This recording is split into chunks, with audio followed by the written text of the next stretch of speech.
In this video, we will continue to look at sources of equity finance, and in this video, we will turn to ordinary shares. In most cases, when an investor contributes equity capital and becomes a part owner of a company, his or her ownership is divided into shares. The number of shares you own determines your proportional ownership of the company and determines your entitlement to dividends and the proceeds of the company if it's ever liquidated. There are two main types of shares: ordinary shares and preference shares. Ordinary shares are the most common type of shares.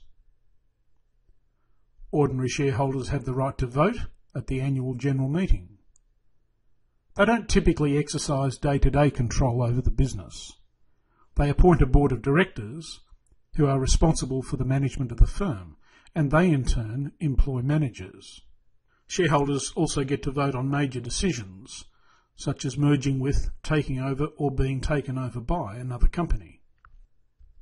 Ordinary shareholders rank last in terms of the payment of dividends and the distribution of the firm's assets if it is liquidated.